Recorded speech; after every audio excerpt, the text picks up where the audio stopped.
What should have been an ordinary holiday, warm and peaceful, was supposed to pass quietly in a family atmosphere. A day meant for love, gratitude, and appreciation. But sometimes, one single moment is enough to expose years of silence, humiliation, and unspoken pain. That moment came when the front door burst open. Daniel didn't enter the apartment, he stormed into it. His footsteps echoed loudly in the hallway, and in his hands he carried a massive bouquet of white roses. Not for his wife. Never for his wife. The flowers were for his mother. "Where are the salads? Where's the hot food?" he shouted, without even greeting anyone. "My mom is already in the elevator, and you're sitting here painting your nails instead of cooking." His voice was sharp, impatient, irritated, as if his wife were a careless employee who had failed her duty. What Daniel didn't realize was that this day would change everything. Instead of a festive table covered with dishes, instead of the familiar smell of food and obedient silence, something very different was waiting for him. Hello, dear listeners. Welcome to the channel. Today, I'm sharing a deeply emotional story about boundaries, courage, and self-respect. Enjoy listening. Anna Morozova was sitting alone at the kitchen table, staring out the window. Outside, rare snowflakes drifted slowly through the gray November sky. Winter hadn't fully arrived yet, but it was already knocking gently on the door. On the table lay a handmade card her 5-year-old daughter, Emily, had worked on it the previous evening with great concentration. Colored paper, uneven letters, glue stains, and the words written with all the sincerity a child can give. "To my beloved mommy." Anna's lips trembled into a faint smile. She wanted to feel joy. She wanted to feel special, but instead, there was heaviness in her chest. Her phone vibrated. A message from Daniel. "I'll be home by 6. Mom is coming. Set the table properly. Don't forget, no greeting, no happy Mother's Day." No question about how she felt. Anna slowly exhaled. Mother's Day, a holiday that should have been hers, the mother of a 5-year-old girl. But for the 3rd year in a row, this day belonged entirely to Margaret Ivanova, her mother-in-law, a woman who believed respect meant obedience, and love meant control. The first 2 years, Anna endured it quietly. Last year, she had tried especially hard. She baked 3 kinds of pies, prepared Caesar salad, roasted duck with apples, and cleaned the apartment until it shone. Margaret tasted the food, frowned, and said the duck was dry. "There's too much mayonnaise," she added coldly. Daniel simply nodded. "You should have bought farm-raised poultry," he said, "not store-bought." That morning, something inside Anna finally broke. Maybe it was Daniel's casual remark the night before. "Just try harder this time. I don't want Mom to be unhappy again." Or maybe it was Emily's innocent question. "Mommy, is Grandma Margaret coming to your holiday?"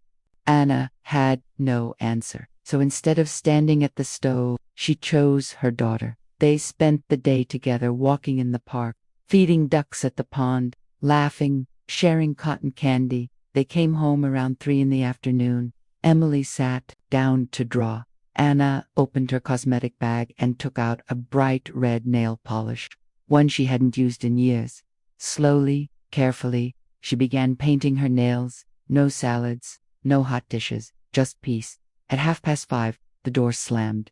Daniel rushed in, face flushed, eyes burning. "Where's the food?" he yelled again. Anna calmly raised her eyes. "There is none," she said evenly. "No salads, no hot food." Daniel froze. "You're joking, right?" "No. You forgot whose holiday it is," Anna continued quietly. "Today's Mother's Day, and I am a mother, too."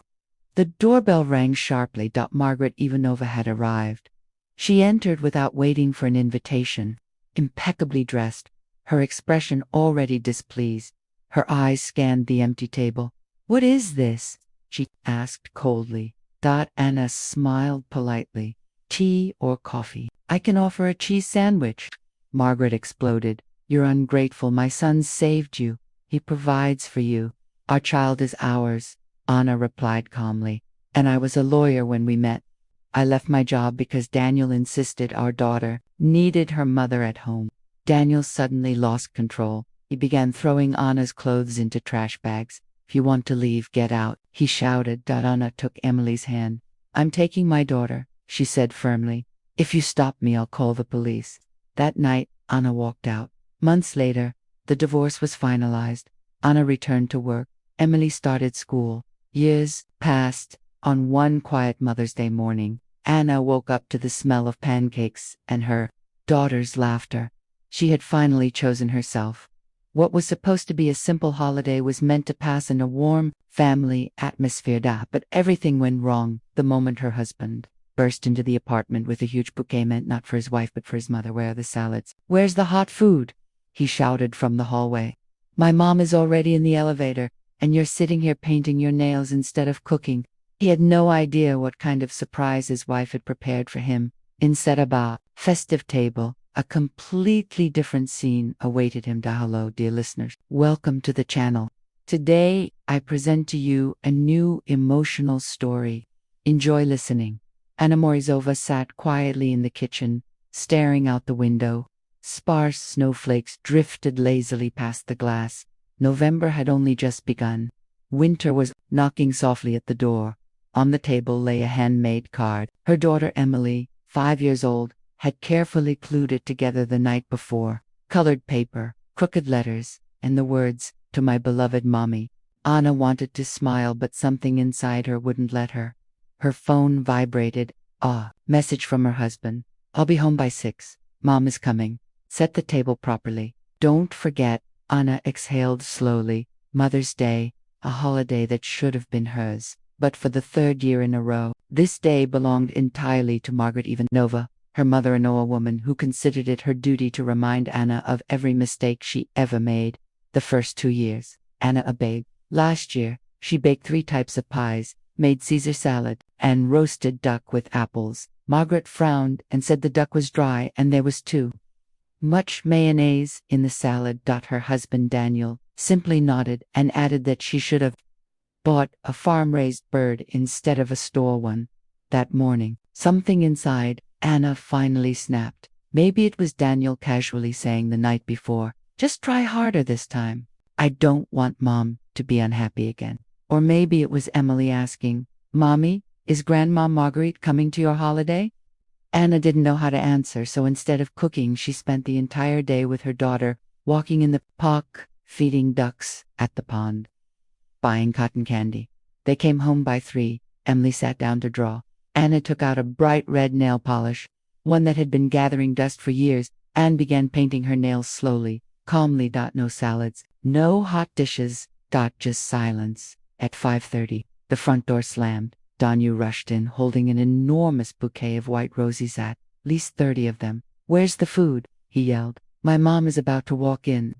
Anna calmly raised her eyes. "There is no food," she said evenly. "No salads, no hot dishes." Daniel froze. "You're joking, right?" "I'm not." "You forgot whose holiday it is?" she added. "Today is Mother's Day, and I am a mother too."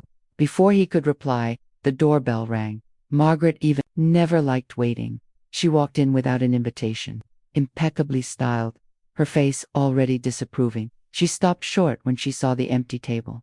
"What is this?" she asked coldly. Anna smiled.